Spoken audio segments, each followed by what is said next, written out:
some YouTubing. Let's go. Athletes, they are the biggest simps. They are the biggest simps, and it's the reason why they lose their wealth so fast. Separate you from 10 years down the line, you're like, wait a minute, what? Why is he broke? Why is his homes in foreclosure? Why is he filing for Chapter 11? Why is his cars getting repoed? Why is he in a shizzy? You see these play.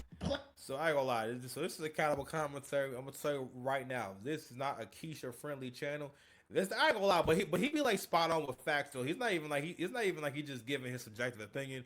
He'll go through like example after example. One thing he always says is Keisha has an uncanny ability to turn one bum into two. I'm like, damn, we go through these examples, right? Like this situation right here. Yo, had no idea that Deontay Wilder. Now again, this is someone that he basically took off the streets. All right, he took off the streets, right? And she came with a kid, and now mind you, he a rich nigga. Like yo, when you're a rich, I think a lot of guys don't realize yo, when you got money, you literally can replace that woman at any time, and get another one just like her. Anyway, Players later, and you're wondering how, and this is one of the reasons. This is one of the reasons right here. I don't feel sorry for this simp at all. Not even a little bit. He did this to himself because I don't care what anybody say.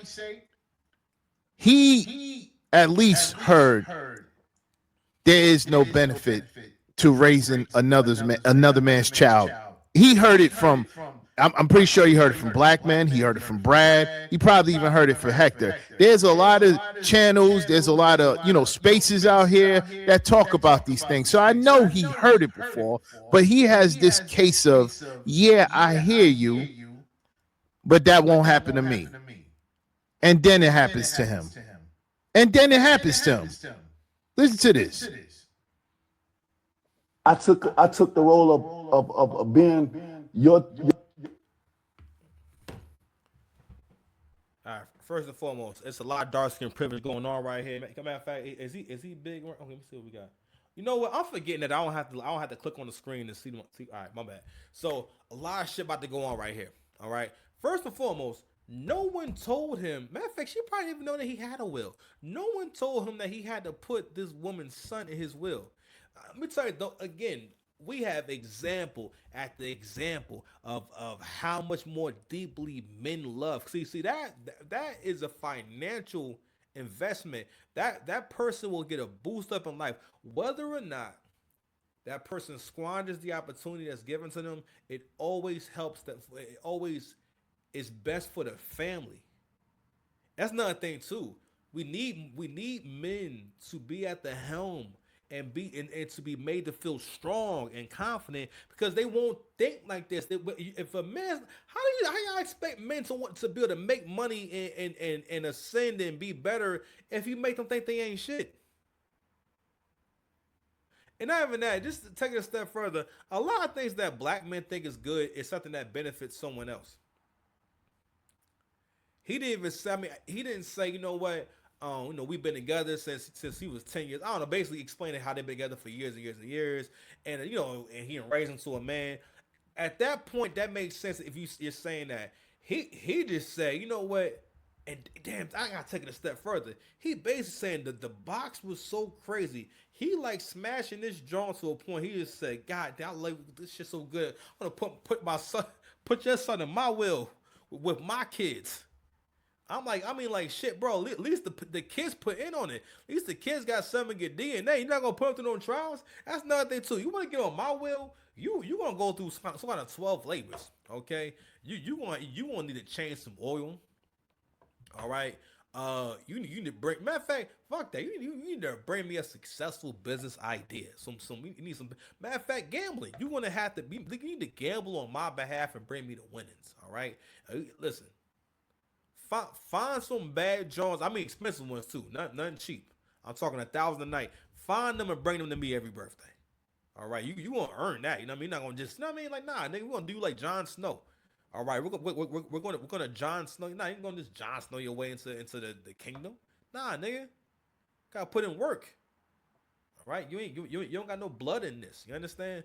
But no, I'm just saying though, this is how charitable black men are. Like black men really think things like this are a good thing. And don't get me wrong, like I said before, I'm not averse to it, but I know I wouldn't suggest other men do it. I make my stance and it's always clear that there's no benefit to it. You know what I mean? But again, like me personally, wouldn't be a huge deal, but I gotta be getting a great deal. You have to like, and on top of that, you're on probation. That's why it'd probably be best to get with you when you like younger. All right, so we got good like 3 years of me triggering you and putting you through like mad shit, so I can say, all right, at least I know you're durable. All right, driving you on rough roads. You understand? So yeah, bro, this is the love of a man. I gotta bring that series back to how deeply a man loves, or a man loves so deeply. Pause. Duke Your University. son father, not Right. just a daddy, but a father. Right. I went in so hard, bro. I went in so Pause. hard because I went in. Pause. Relax, bro. That's what I'm talking about, man. This nigga, you know what I'm saying, they ain't talking crazy. Who are these niggas? Come on, I want your body. you hear him? If you love me, let me get your body. Relax, fam. He got relax, bro. So hard to the point where I put them on my wheel. Mm. I had a Poor, meeting with my poor, kids. poor, How poor. y'all feel if I scoot y'all over? Scoot over a little slide and let somebody else get a little bit of it. Yeah. And you know, my kids are amazing. They my best friends. And they was down with it. So I moved a little space over and added her son in on my motherfucking wing. You ain't even my son for real. Right. Poor, You know what I poor, mean? poor, poor. So I put her in my wheel as well too. You was just my girlfriend. You ain't even my wife. I hope that's Poor, still ain't dead poor, now. poor, Man, I- poor. Yeah, I hope that's still ain't. One time the son said, "You ain't my daddy." Now that's one thing you don't say to a man Right. that ain't your daddy. Don't Poor, remind him poor. that you ain't his daddy. You know what I'm saying? Don't remind me. Shit, don't remind What me. a sucker, right? Poor, poor, poor. This often poor. happens though with stepdads. You try to discipline the sons or the daughters, whoever you try to discipline her kids. Tell them, hey, listen, you're not doing this. It's time to go to bed. Hey, brush your teeth, take a bath, and go to bed. No TV. And you know they response, who are you? You're not my daddy. I don't have to listen to you. Beat it, Duke. This is another participant who went to the University of Duke right here. Duke University. This is a prime example of Duke University. If y'all know what I'm talking about, I did a live talking about the Duke University, how these simps is getting, transitioning into taking care of other men's children by being programmed to do that, by these Keishas especially telling them that it takes a man to do what you're doing. It takes a man to do that. It takes a man to step up and be a stepdad. All these things, you're a real man when. Matter of fact, we're gonna stop it right there because I think that is a great time for me to start cooking. All right, matter of fact, hold on, let's put on some cooking real quick. Actually, yeah. That's good. Yeah. So I mean, all right. So real quick, let's speak to that point real quick. Then we're gonna move on. So I like that.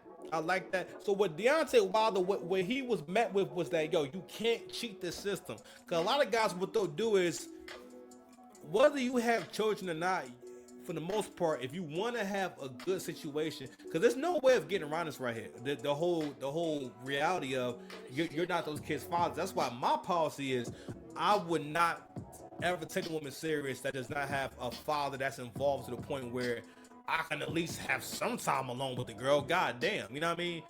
Because that's the reality of it. This person has their own relationships with someone else, because at the end of the day, it's a separate thing from you. You know what I mean?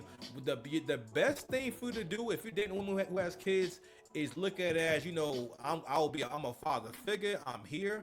If when I'm here, you're gonna respect me. Period. You know what I'm saying? And you have to give it. And the reason why a lot of guys don't get that respect is because you start out trying to be friendly too much. It's way better to be for there to be some tension going on, because they understand that you mean business and you're not playing around, and you're intentional, versus kissing their ass. I remember having this conversation with my ex, and that's how I knew. I mean, she was going through an episode of shit. You know what I mean? So where she would like, because people have BPD, they split. So what they do is, if you don't know what's going on, you start kind of engaging in the conversation and getting caught up in, like what's wrong and what can I do and what I do wrong. You start hearing them out, and all people have mental health problems do this to their loved ones where they get them engaged and they get caught up in the attention, or they do things to get attention to the point where they forget that they're pretending, or they did for the most part forget that they kind of just nitpick it. This is not really a real issue for them. They're not actually that mad about this thing. They're just kind of harping on it. So she never ever mentioned or say or suggested or said anything about me doing anything like one on one, like with the kids and everything, to the point where like I knew that it was an issue. Now mind you, at the time, I'm running a business. I worked every single fucking day. You know what I'm saying? Like every time I was there, I wouldn't stop working until about 7 o'clock, right? Then I would decompress. I come in, I shower, and I come sit down and whatnot, right? And, I would always would greet them because I understood, young men, young kids don't want to talk to adults. When you were younger, you're not thinking, oh, I hope this adult over here. When you're 10 years old, you're not thinking, hope this adult comes and gives me a whole bunch of attention. No, you only want that attention for your mother and father. That's a natural thing. And I think that first of all, it really was no problem. You know what I mean? But I always, extended the invitation to have conversation and engage and talk to them and whatnot. I know I wasn't doing activities with them and whatnot, but at the time, my lifestyle, honestly, I was under a lot of stress all the time. So it really was like a ridiculous point, but the whole point, it was never about the kids. It was just about starting a fight and everything, right? And um, what happened? Oh yeah.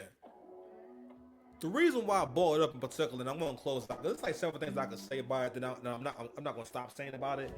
And one of them is the fact that I was always glad that I never felt like I had to suck up to them or kiss their ass, or I felt like we had to have this perfect relationship, because I understood what respect is. And you gotta sometimes, I hate to use this phrase, match energy, but you gotta match energy. All right. One thing you, as a man, that you never do is, especially when it comes to women and kids, you don't never kiss a woman or kiss ass. All right. That's really anyone. But when someone is wrong, or when someone's doing something that's fucked up, that's a passive way of handling the issue. You know what I'm saying? Because what it involves is there's no work done, and you're not taking no chances, and you get to avoid the confrontation, or you get to avoid the uncomfortable moment. You want convenience. And listen, nothing amazing in life is convenient. You understand? Gotta be intentional. Gotta get the channel to 100,000 watch hours. Okay, for several reasons, so I can bring out more content, doing more shit. You know what I mean? 'Cause I got other talents. You understand? And also, too, we need my trickin' fun strongest Hercules. Oh, you know what I'm saying? Need my trickin' fun strong, baby. Strong, baby. All right, so let's go ahead and leave Duke University back right there.